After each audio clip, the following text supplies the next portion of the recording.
To add two fractions, they must have the same denominator. When they do have the same denominator, we add fractions by simply adding their numerators and putting the result over that denominator that they both had. If we add 2/7 and 3/7, the result is going to be 5/7 because the denominators are the same, so to add, we add the 2 and the 3 to get 5. Now the reason why this is true is because of the distributive property, and I've written out the steps right here just so that you can see that it is the distributive property that requires a common denominator for fractions, and it's the distributive property that tells us just to add the numerators. 2/7 can be written as 2 times 1/7. 3/7 can be written as 3 times 1/7. When the expression is written in this form, I see I have a 1/7 common to this term and this term. I can write it outside using the distributive property and group the 2 and the 3 together. Now 1/7 times 3 is this. 1/7 times 2 is this. So I know this expression is equivalent to this one. Now when I add 2 and 3, I end up with 5. 5 times 1/7 then is 5/7. So following this line of reasoning right here, you can see that 2/7 plus 3/7 is 5/7, and the reason why is because of the distributive property. It also shows you that I must have the same denominator right here so that this number and this number are exactly the same.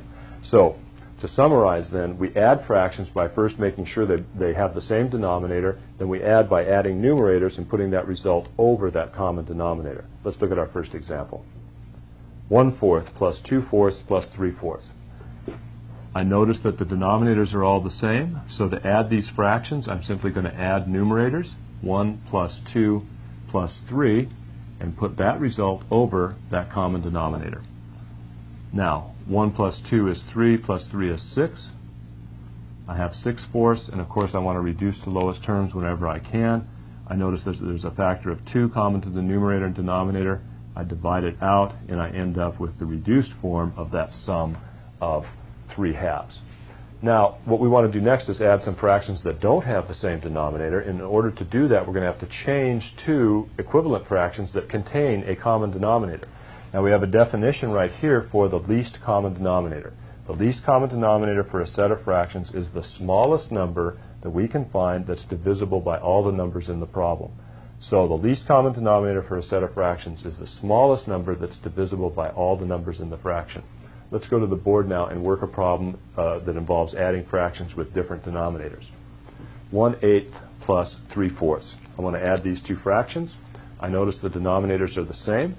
I want to look for the least common denominator, and it will be the smallest number that's divisible by 4 and also by 8.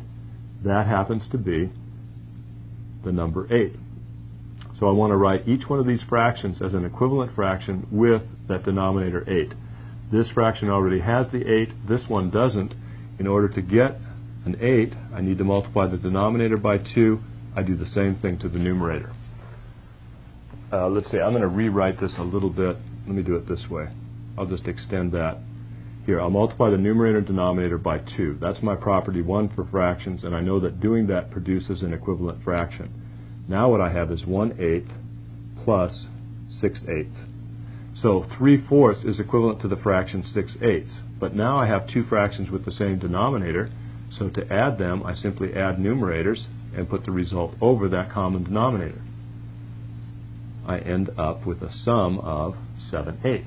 So to add 1/8 and 3/4, I see first of all that the least common denominator is 8. It's 8 because 8 is the smallest number that's divisible by 4 and also by 8. So I see I have a fraction 3/4 to an equivalent fraction, that is a fraction with the same value that has that denominator 8. I multiply its numerator and denominator by 2, that's property 1 for fractions. That produces the equivalent fraction 6/8. Now I'm ready to add, and the rest is very easy. Simply add numerators, put that result over the common denominator. Let's try another one. 2 plus 1/3. I'm going to rewrite this then as the 2 over 1 plus 1/3. So remember, the number 2 is the same as fraction 2 over 1. Now I see that the smallest number that's divisible by 1 and by 3 is 3. So I need to multiply this fraction by numerator and denominator by 3. That gives me 6/3 plus 1/3. Now the rest is easy. 6 plus 1. I add numerators, put the result over the common denominator, and I end up with the improper fraction 7/3.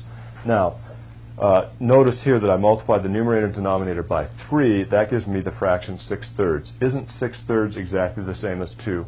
So, I mean, you know intuitively that I haven't changed the value of this number 2 right here. But when I write it in this form, 6/3, I know now that I have two fractions with the same denominator, and that's the requirement for being able to add fractions. Let's look now at our next example. I want to add 17/30 and 11/42. Now, I can't see just by looking at these what's the smallest number that is divisible by 30 and also by 42. So what I'm going to have to do is write these denominators in factored form and build a least common denominator from them. So let's start by writing this as 17 over, let's see, 30 is 6 times 5, 6 is 2 times 3, and then times 5. The other fraction will be 11/42, which is 6 times 7, so 6 again is 2 times 3 times 7. Now I want to build my least common denominator from these factors. So my least common denominator, in order for 2 times 3 times 5 to divide it, it must have factors of 2 times 3 times 5. So now I know that this denominator will divide my least common denominator. For this denominator to divide it, it needs a factor of 2. It has one, so I don't put another one in. It needs a factor of 3. It has one, so I don't put another one in. It needs a factor of 7. It doesn't have one, so I put in a 7. So this least common denominator, 2 times 3 times 5 times 7, is divisible by both of these denominators. If I divide 2 times 3 times 5 into this, what I get is 7. If I divide 2 times 3 times 7 into this, what I get is 5. The next thing we want to do is write each of these fractions as an equivalent fraction with this denominator. So I look at my first fraction and I see factors of 2, 3, and 5 in the denominator. This is the denominator I want it to have. It needs a factor of 7.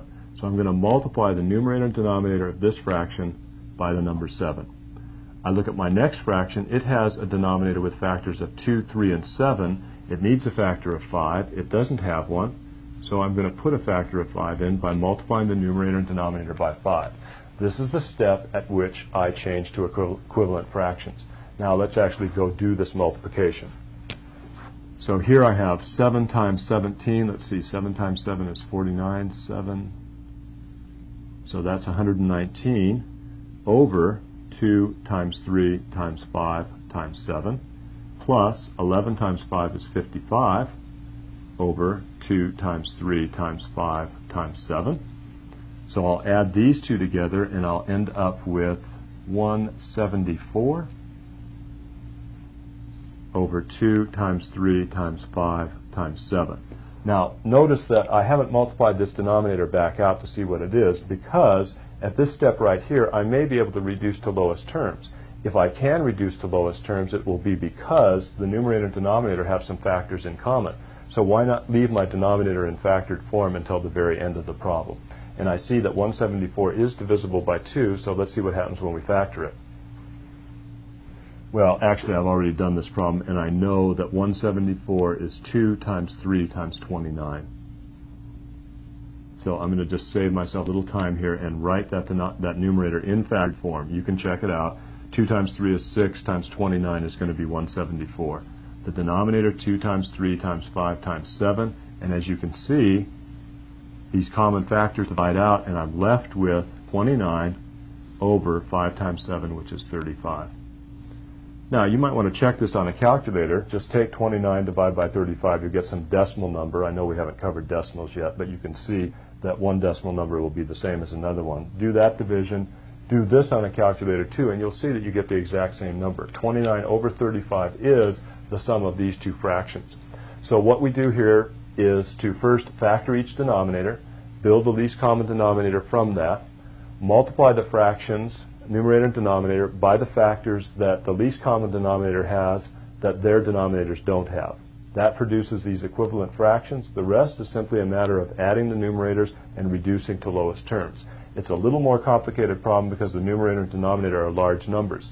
I suggest leaving that least common denominator in factored form till you're right at the very end of the problem, after you've reduced to lowest terms. Then you can multiply things back out and see what you get. Let's try one more problem. I want to add these four fractions. Now I can build this least common denominator up by factoring these, or I can just simply look at these numbers and ask myself, what is the smallest number that's divisible by 2, by 3, by 4, and by 6? I think if you look at that for a minute, you'll see that the least common denominator, in this case, must be the number 12. So to write 1/2 as an equivalent fraction with a denominator of 12, I'd multiply numerator and denominator by 6. When I do that, I get 6/12. And isn't 6/12 the same as 1/2? Now, 1/3 with a denominator of 12, I would have to multiply this denominator by 4. I do the same thing to the numerator. I end up with 4/12. 1/4 to write it as a fraction with a denominator of 12. I'd have to multiply 4 by 3 to get 12. I do the same thing to that numerator.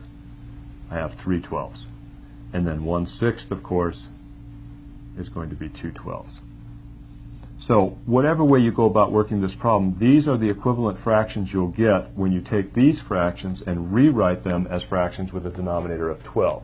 Now the rest is simply a matter of adding the numerators and then reducing to lowest terms if we can. Let's see what that looks like. 6 plus 4 plus 3 plus 2, all divided by 12. That's going to be 6 and 4 is 10, plus 3 is 13, plus 2 is 15. And then, of course, 15 over 12, 3 divides the numerator and 3 divides the denominator. I'll do that division, and I end up with 5/4. So kind of a surprising result, I guess. I get an improper fraction, 5/4, when I add these four fractions right here.